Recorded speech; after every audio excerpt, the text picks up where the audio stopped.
Heute spreche ich über ein sehr intimes Thema mit euch, nämlich wie kann ich Pipi machen, ohne dass ich auf die Toilette umsetzen muss. Damit hallo erstmal und schön, dass ihr heute auch wieder mit dabei seid. Aktuell ist es so, dass man mich nur noch mit dem Lifter seit vielen Jahren auf die Toilette umsetzen kann. Da ich den Lifter nicht immer überall mit hinnehmen kann, musste für mich halt eine Lösung her. Angefangen hat das Ganze damals zu meinen Zeiten, wo ich noch laufen konnte, dass ich irgendwann erschwert von der Toilette hochkam. Da habe ich eine Übergangslösung gefunden, nämlich einfach eine Toilettensitzerhöhung.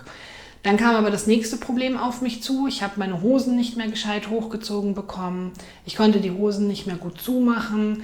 Dann war eine nächste Übergangslösung einfach für mich, Hosen mit Gummizug oder den Rock anzuziehen. Aber es musste für mich auf jeden Fall eine Dauerlösung her.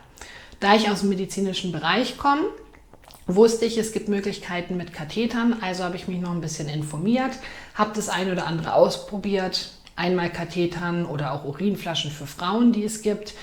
Aber all das stellte mich nach wie vor die Herausforderung, wie kann ich meine Hose denn hochziehen, weil das Problem war damit nicht gelöst. Deswegen kamen diese Sachen für mich nicht in Frage. Bis es aber soweit war, habe ich die Zeit überbrücken müssen und habe 6 Monate lang Windeln getragen. Windeln sind aber nicht sehr angenehm zu tragen, die saugen einfach nicht so viel auf, wie sie sollten. Sie sind durchgeweicht, das ist blöd, wenn es einfach kalt und nass draußen ist. Ich habe mich damit einfach nicht wohl gefühlt, man schwitzt sehr viel. Man hat damit die Gefahr, einfach auch eine Pilzinfektion zu bekommen, eine Blasenentzündung zu bekommen oder womöglich noch ein Druckgeschwür. All das wollte ich vermeiden. Also bin ich los zum Arzt, nämlich zum Urologen und habe gesagt, ich hätte gerne einen Katheter.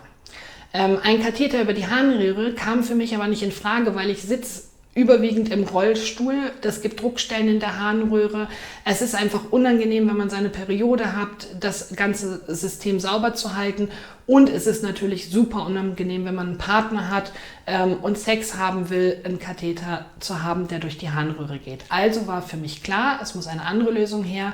Es gibt einen sogenannten Bauchdeckenkatheter, der über den Bauch in die Blase geht, die Harnröhre damit umgeht. Genau, dann habe ich eben mit diesem Arzt gesprochen, der mir aber diesen Katheter nicht legen wollte, weil er ist ja nicht medizinisch indiziert. Meine Blase funktioniert ja noch einwandfrei. Es hat mich ein paar Diskussionen gekostet, aber letzten Endes konnte ich den Arzt dann auch davon überzeugen. Und was der Katheter genau ist und also sein Bauchdeckenkatheter oder auch eigentlich sogenannter suprapubischer Katheter, das erkläre ich euch einfach später im Detail nochmal und zeige euch dann auch, wie so ein Katheter aussieht, wie er versorgt wird und was da alles notwendig ist. Aber jetzt zeige ich euch erstmal, wie ich Pipi machen kann, überall wo ich bin.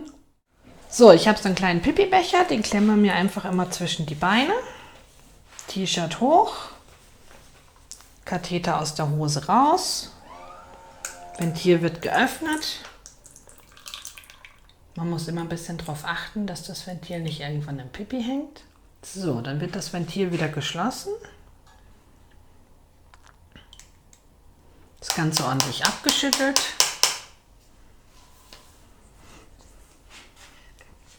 Der Urin wird in der Toilette entsorgt. Der Becher wird anschließend immer noch mal gut mit Wasser ausgespült.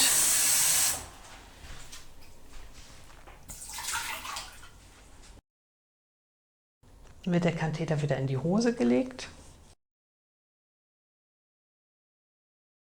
Tada, fertig! So, und wie ihr gesehen habt, habe ich keinen Beutel an dem Katheter dran, sondern ein Ventil. Das erkläre ich aber auch später noch mal ganz genau, wie das funktioniert und was man da für Möglichkeiten hat. Aber was vor allem wichtig ist, mit diesem Bauchdeckenkatheter habe ich die Möglichkeit, wenn ich zu Hause bin und meinen Lifter in der Nähe habe, ganz normal mich auf die Toilette setzen zu lassen und eben ganz normal über die Harnröhre Pipi zu machen.